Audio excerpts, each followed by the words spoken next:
आज आज हम लोग फ्लेमिंगो का दूसरा पार्ट लास्ट स्प्रिंग पढ़ने जा रहे हैं। ठीक है, इस पार्ट को लिखा है अनीश जंग ने। इन्होंने दो भाग में यह पार्ट लिखा। एक पार्ट में एक लड़के की कहानी है जिसका नाम है साहब, और दूसरे भाग में मुकेश लड़का है। इन दोनों की यहाँ कहानी। ठीक है, तो पार्ट शुरू करते हैं। फ्लेमिंगो का दूसरा पार्ट है। आज पार्ट पढ़ने जा रहा है लास्ट स्प्रिंग। इस पार्ट को लिखा है अनीश जंग ने, जिनका जन्म राउरकेला में हुआ था। इनकी शिक्षा दीक्षा हैदराबाद में। हैदराबाद में शिक्षा प्राप्त करने के बाद यह उच्च शिक्षा के लिए the United states of America गई। यूनाइटेड स्टेट्स ऑफ अमेरिका में उच्च शिक्षा प्राप्त करने के बाद यह जब दोबारा वापस आई तो एक लेखिका बन गई, क्योंकि इनके मम्मी पापा खुद लेखक थे। ठीक है, बाद में यह एक समाचार पत्र की संपादिका बन गई। उनके द्वारा लिखा गया है पाठ। ठीक है, तो शुरू करें। इस पाठ की विषय वस्तु है try to be a master not to be a servant. मालिक बनने की कोशिश करना, नौकर बनने की नहीं। यह पाठ की थीम। ठीक है, शुरू करें। पाठ यह है, इस पाठ में एक पात्र है जिसका नाम मुकेश है। इस पाठ में एक पात्र है जिसका नाम साहब है। क्या है? साहब। साहब एक कबाड़िए का लड़का है। किसका? कबाड़ी। साहब का घर बांग्लादेश में ढाका के हरे भरे खेतों के बीच में थे। साहब कईयों साल पहले अपना घर छोड़ चुका था। उसके यादगार में उसके घर का नामो निशान नहीं था। वह अपने घर के बारे में पूर्णतया भूल चुका था। उसकी मम्मी उसे बताती हैं कि बहुत सारे तूफानों ने उनके खेत खलिहान घर को तबाह कर दिया। इसलिए वह बेचारे ढाका छोड़ने के लिए मजबूर हो गए और दिल्ली जैसे बड़े शहर में आ गए ताकि वह अपनी जीविका कमा सके। लेखिका महोदया अपने घर के आसपास के कबाड़ के ढेर में साहब को कूड़ा बीनते हुए देखती थी। सोना खोजते हुए, मतलब यहाँ पर कमेंट्री है, कूड़ा खोजते हुए देखती थी। तो एक दिन लेखिका महोदया ने साहब से प्रश्न किया, बेटा तुम यह काम क्यों करते हो? हम लोग नहीं कर देते हैं, अरे यार तुम लोग भीख क्यों मांगते हो? तो लेखिका महोदया साहब से पूछती हैं कि बेटा तुम यह काम क्यों करते हो? तो साहब उत्तर देता है कि मैडम मेरे पास और कोई दूसरा काम करने के लिए है ही नहीं। तो बिना सोचे समझे लेखिका महोदया उसे सलाह देती हैं कि तुम स्कूल जाया करो। यद्यपि लेखिका महोदया यह समझती हैं कि उनकी सलाह में खोखलापन है, उनकी सलाह में कोई सच्चाई नहीं। लेखिका महोदया की सलाह को सुनने पर साहब उत्तर देता है कि मैडम मेरे घर के आसपास कोई स्कूल नहीं है। अगर सरकार स्कूल खोलेगी तो मैं उसमें अवश्य पढ़ने जाऊंगा। लेखिका महोदया साहब से थोड़ा मजाक करती हैं कि बेटा यदि मैं स्कूल खोलूं तो क्या तुम उस पर पढ़ने आओगे? तो मुस्कुराते हुए हंसते हुए साहब ने सकारात्मक उत्तर दिया, कहा कि मैडम कैसी बात करती हो, अगर आप स्कूल खोलोगी तो मैं उसमें पढ़ने अवश्य आऊँगा। पूरी बात सुनो, मैं अवश्य पढ़ने आऊँगा। दिन बीत गए। काफ़ी दिनों के बाद एक दिन लेखिका अनीश जंग ने देखा कि साहब उसकी ओर दौड़ता हुआ आ रहा। जैसे वह लेखिका महोदया के पास पहुंचा, उसने पूछा कि मैडम क्या आपका स्कूल तैयार हो गया? समझो, इसका मतलब साहब पढ़ना चाहता है, लेकिन उसको पढ़ने का मौका नहीं मिल रहा।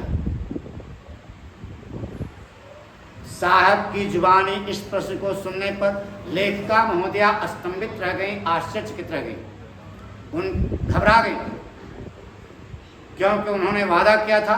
वो वादा क्या था? झूठा था। किसी तरीके से लेखिका महोदया अपने आप को नियंत्रित करती हैं और कहती हैं कि बेटा, स्कूल खुलने में लंबा समय लगता है। लेकिन लेखिका महोदया तुरंत महसूस करती हैं कि इस प्रकार के झूठे वादे साहब की अंधेरी दुनिया में भरे पड़े हुए। महीनों बीत गए। एक दिन लेखिका महोदया ने साहब से पूछा कि बेटा, तुम्हारा नाम क्या है? तो साहब ने उत्तर दिया कि मैडम, मेरा नाम साहब आलम। लेखिका महोदया फिर उससे प्रश्न करती हैं कि अच्छा बताइए, क्या तुम अपने नाम के अर्थ को जानते हो? तो उसने सर हिला दिया। उसने कहा मैडम, मैं अपने नाम का अर्थ नहीं मालूम। उसके नाम का अर्थ होता है ब्रह्मांड का स्वामी, साहब आलम। पूरे आलम का जो साहब है, पूरे आलम का जो मालिक है, उसे क्या कहेंगे? साहब आलम। अपने नाम के अर्थ से अनजान साहब, अपने नाम के अर्थ से अनजान साहब अपने दोस्तों के साथ दिल्ली की गलियों में भटकता था। कैसे? सुबह के पक्षी की तरह वह लोग सभी दिखाई देते थे। उनके पैरों में जूता चप्पल नहीं हुआ करता था। उन बिना जूते चप्पल की, उसके मित्र बिना जूते चप्पल की क्या थे? सेना था। यानी अपने अर्थ से अनजान, बिना जूता चप्पल के अपने साथियों के साथ साहब जो है दिल्ली की गलियों में घूमता था, पूरा घूमता था।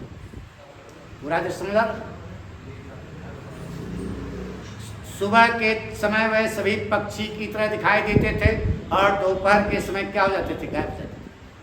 फिर महीनों बीत गए। लेखिका महोदया को, अब पत्रकार थी ना, तो धीरे धीरे साहब के सारे साथियों से लेखिका महोदया का परिचय हो गया। एक दिन साहब के 3 मित्र खड़े थे। लेखिका महोदया ने उसमें से एक से पूछा कि तुम्हारे पैरों में जूता चप्पल क्यों नहीं? उसने सीधे से जवाब दिया कि मैडम, मेरी मम्मी ने ताड़ पर से इसको उतारा नहीं, इसलिए मैंने पहना नहीं।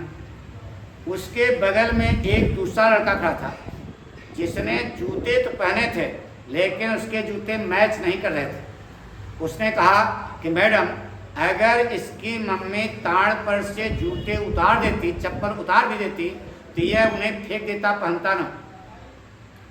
तो लेखिका महोदया ने उससे पूछा, दूसरे लड़के से, अच्छा ये बताओ, तुम्हारे जूते बदरंग क्यों, तुम्हारे जूते मैच क्यों नहीं कर रहे हैं? तो इस प्रश्न पर वह अपना सर झुका लेता है और चहलकदमी करने लगता है। इसके बगल में जो तीसरा खड़ा था, उसने कहा मैडम, मुझको जूते चाहिए, क्योंकि उसने अपने जीवन में एक जोड़ी जूता कभी देखा ही नहीं था। तो अपनी यात्रा के, भारतवर्ष की अपनी, अब पत्रकार बन गए, चारों ओर जाएंगे, तो भारतवर्ष की अपनी यात्रा के दौरान लेखिका महोदया ने शहरों की सड़कों पर और गांवों की सड़कों पर नंगे पैर चलते हुए बच्चों को देखा। तो वहाँ पर भी उन्होंने प्रश्न किया कि ये बच्चे जूते क्यों नहीं पहनते, चप्पल क्यों नहीं? तो वहाँ उन्हें बताया गया कि ऐसा नहीं है कि यहाँ गरीबी है, पैसा हम लोगों के पास है, यहाँ का एक फैशन है, यहाँ का रीति रिवाज है नंगे पैर चलने का। सभी जो है यानी कि नंगे पैर इसलिए चलते हैं कि यहाँ ये नंगे पैर चलने का क्या है रीति रिवाज। लेखिका महोदया इस व्याख्या को सुनकर महसूस करती हैं कि कब तक हम लोग अपने सदैव बनी रहने वाली गरीबी को ऐसे छुपाते रहेंगे। यानी गरीबी छुपाई जा रही है, ये भारत की भावना है।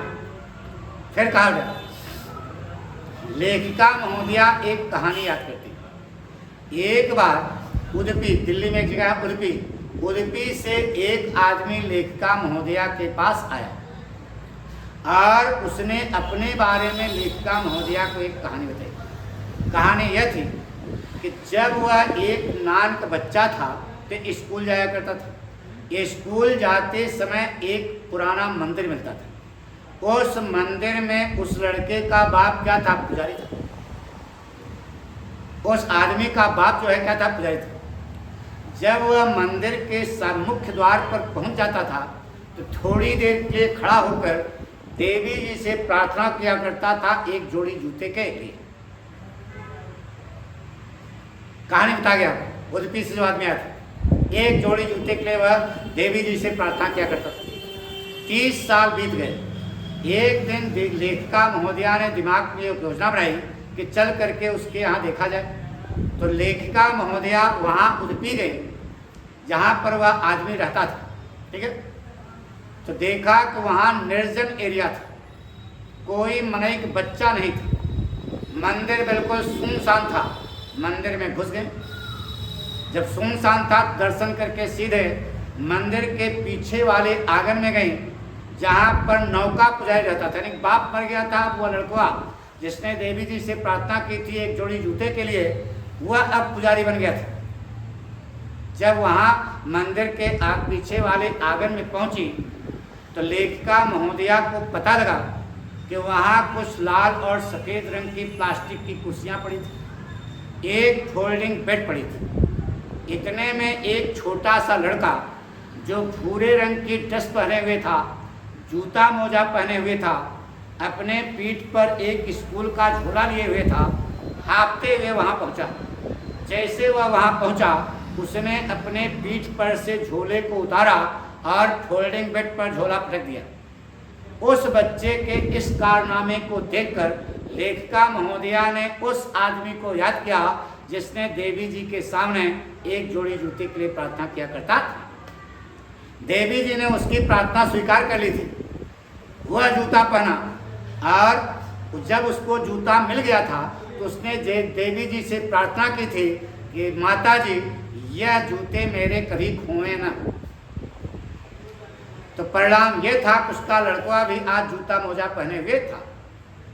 ठीक है, तो लेखिका महोदया कहती हैं कि पुजारी के लड़के की तरह भारतवर्ष में बहुत सारे बच्चे हैं जो जूते मोजे चप्पल पहनते हैं, लेकिन अभी भी उसके बगल में जो कबाड़िए के लड़के हैं अभी भी जूता चप्पल विहीन हैं, उनके पैरों में जूता चप्पल नहीं।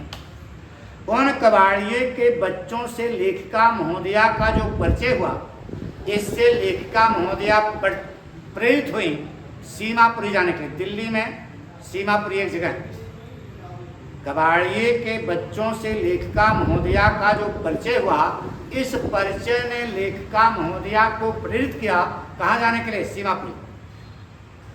सीमापुरी दिल्ली के दूसरे छोर पर स्थित है।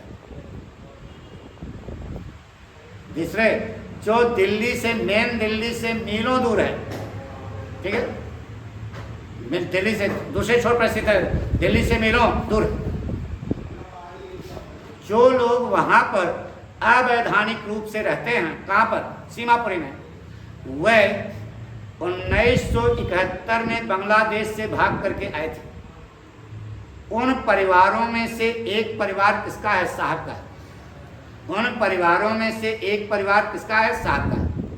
ठीक है, पूरी बात सुन रहे? जिस समय वह लोग सीमापुरी आए थे, सीमापुरी एक जंगल की तरह था। जंगल की तरह तो आज भी है। कौन? सीमापुरी। लेकिन अब वह खाली नहीं है। वहाँ पर बहुत सारे मिट्टी के मकान हैं जिनकी छतें टिन की और प्लास्टिक की बनी हुई। न तो वहाँ कोई सीवेज है, न तो कोई ड्रेन है, और न ही बरसात के पानी के बहने का कोई रास्ता है। 10,000 कबाड़िए सीमापुरी में रहते हैं। कितने? 10,000 कबाड़ी। वह वहाँ पर 30 सालों से रह रहे हैं। 30 सालों से ज़्यादा समय से वहाँ रह रहे हैं। कहाँ पर? सीमापुरी में 30 सालों से ज़्यादा समय से बेचारे रह रहे हैं। लेकिन न तो उनके पास कोई आइडेंटिटी है, न कोई परमिट है, केवल उनके पास राशन कार्ड है। उस राशन कार्ड के कारण उनका नाम वोटर लिस्ट में आ गया है। नेताओं को देखो, भावनात्मक है, नेता वोट लेने के लिए तो वोट राशन कार्ड दे दिए हैं, उस राशन कार्ड से वे केवल अनाज खरीद सकते हैं। अरे कोटा से अनाज नहीं मिलता है, पैसा देख पहले मिलता था, अब तो फ्री में मोदी भिजवा रहे हैं। यानी कि उस राशन कार्ड की मदद से वे केवल वोट दे सकते हैं और अनाज खरीद सकते हैं। पूरी बात समझ? लेखिका यानी कि कोई सरकार उनको सुविधा नहीं दे रही, तो जिम्मेदारी किसकी है? समाज की और सरकार की। एक दिन लेखिका महोदया ने औरतों के एक समूह से जो फटही साड़ी पहने हुए थे पूछा कि आप लोग अपने हरे भरे खेत, नदियों वाले देश को छोड़ करके यहाँ कुकुर काटे तक क्यों आ गए? तो उन औरतों ने उत्तर दिया कि मैडम, अगर शाम तक हम अपने परिवार का भरण पेट भर सकें और बिना पेट दर्द के बिस्तर पर सोने जा सकें तो हम यहाँ पर रहना ज़्यादा पसंद करेंगे उन हरे भरे खेतों की अपेक्षा जो हमको कुछ खाने के लिए देता ही नहीं था। वहीं पर अपना रुक गए। इसका मतलब यह हुआ कि जहाँ कहीं पर भी उनको भोजन दिखाई देता है वहीं पर वह अपने तंबू गाड़ देते हैं। वह तंबू उनके अस्थायी घर होते हैं। उन तंबुओं में उनके बच्चे पैदा होते हैं और जब वह बच्चे बड़े होते हैं तो वह जीविका कमाने में सहभागी बनते हैं। और सीमापुरी में जीविका कमाने का मतलब केवल एक है, रैक पिकिंग यानी कबाड़ का काम करना। आए बात सुनो? क्योंकि कबाड़ उनके लिए रोज की रोटी है। कबाड़ उनके सर पर एक छत है। वह छत चाहे चूही क्यों न रही हो, लेकिन छत तो मिलती है, रहते तो कम से कम वहाँ पे हैं। ठीक है? यानी कि बुजुर्ग लोग हैं, उनके निगाह में कबाड़ जो है उनकी रोजी रोटी है, लेकिन बच्चों की निगाह में कबाड़ इससे कुछ अलग हट करके। एक दिन लेखिका महोदया साहब से पूछते हैं कि अच्छा बताओ बेटा, तुम दिन भर में कितना कमा लेते हो कबाड़ के काम से? तो उसने मुस्कुराते हुए उत्तर दिया कि मैडम, कभी कभी 1 रुपया और कभी कभी 10 रुपया। लेखिका महोदया कहते हैं कि जब तुमको 10 यानी कि चांदी का एक सिक्का कमा लेते हो, अरे जब की बात है तो 10 रुपए में एक चांदी का सिक्का होता था, तो जब तुम एक चांदी का सिक्का कमा लेते हो तो तुम लोग यह काम करना बंद क्यों नहीं कर देते? नहीं करते हो, कारण तुम्हारी लालच बढ़ जाती है। तुम सोचते हो कि आज 10 मिला तो कल 100 मिल सकता है, इसलिए तुम यह काम करना छोड़ते नहीं। संक्षेप में यह है कि बच्चों की निगाह में कबाड़ अलग अर्थ रखता है, बुजुर्गों की निगाह में कबाड़ अलग अर्थ रखता है। बुजुर्गों की निगाह में कबाड़ उनकी रोजी रोटी है, लेकिन बच्चों की निगाह में कबाड़ आश्चर्य से लिपटी हुई कोई चीज़ है, क्योंकि आज 10 तो कल 20 तो कल परसों 100 तक पहुंच सकता है। इसलिए वह कबाड़ का काम करना बंद नहीं करते। एक दिन जाड़े के महीने में सुबह के समय लेखिका महोदया को पता लगता है कि साहब उनके पड़ोस के क्लब के दीवार के पास वह खड़ा और दरवाजे से वह अंदर की ओर झांक रहा है, क्लब के अंदर की ओर झांक रहा है। जब वह क्लब के अंदर की ओर अपनी निगाहों को फेंकता है, अरे दरवाजे गेट है, गेट के झरोखा नहीं होता, गेट में थोड़ा दरार नहीं होती है, दरार से जब वह क्लब के अंदर झांकता है तो उसे पता लगता है कि वहाँ 2 नौजवान आदमी सफ़ेद ड्रेस पहने हुए टेनिस खेल रहे। लेखिका महोदया साहब से पूछती हैं कि तुम यहाँ क्या कर रहे हो? उसने कहा मैडम, मुझे यह खेल बहुत पसंद है। मतलब साहब खिलाड़ी भी बनना चाहता है, पढ़ना भी चाहता है और खिलाड़ी भी बनना चाहता है। अब्दुल कलाम भी बनना चाहता है और सचिन तेंदुलकर भी बनना चाहता है। मुझे यह खेल बहुत पसंद है। तो लेखिका महोदया उससे पूछते हैं कि क्या तुम क्लब के अंदर जा सकते हो? तो उसने कहा कि मैडम, जब क्लब के आसपास कोई नहीं रहता तो गेट कीपर्स मेरी सेटिंग है, वह मुझे अंदर जाने देता है और कहता है झूला वूला झूल लो, तो वहाँ पर जा करके वह झूले वूले का आनंद ले लेता है। ठीक है। लेखिका महोदया देखती हैं कि उस दिन साहब एक नया टेनिस का जूता पहने हुए, नया टेनिस का जूता। तो लेखिका महोदया साहब से पूछती हैं कि जूते तुमने कहाँ चोरी किए, किस मंदिर से जाकर उठा ले आए?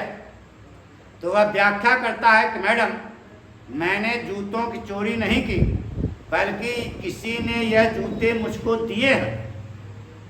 सच्चाई यह है कि वह जूते किसी मोटी मुर्गी के लड़के के द्वारा, मोटी मुर्गी मतलब सुना, पैसे वाले एक लड़के के द्वारा रिजेक्ट किए गए। क्यों? क्योंकि उन जूतों में से एक जूते में छेद है।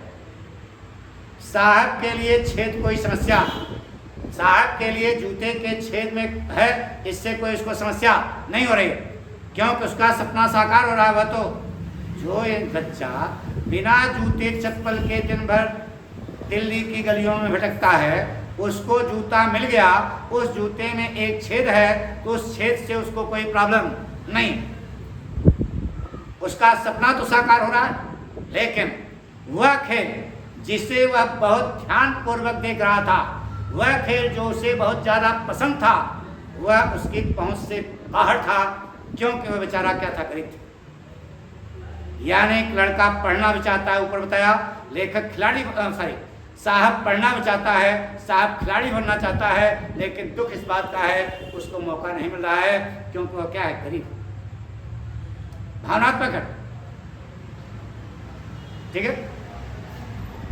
एक दिन सुबह के समय लेखिका महोदया देखती हैं कि साहब अपने हाथ में एक स्टील का डब्बा लिए हुए दूध वाली दुकान की ओर जा रहा है। तो लेखिका महोदया साहब से पूछते हैं कि कहाँ बिल्कुल अप टू डेट बने हुए चले जा रहे हो?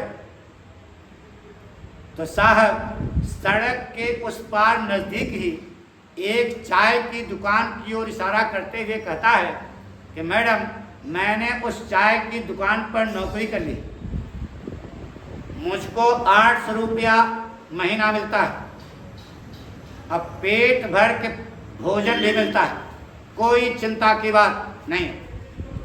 ठीक है। लेखिका महोदया उससे पूछते हैं कि अच्छा बताओ, क्या तुम अपने इस नौकरी से खुश हो?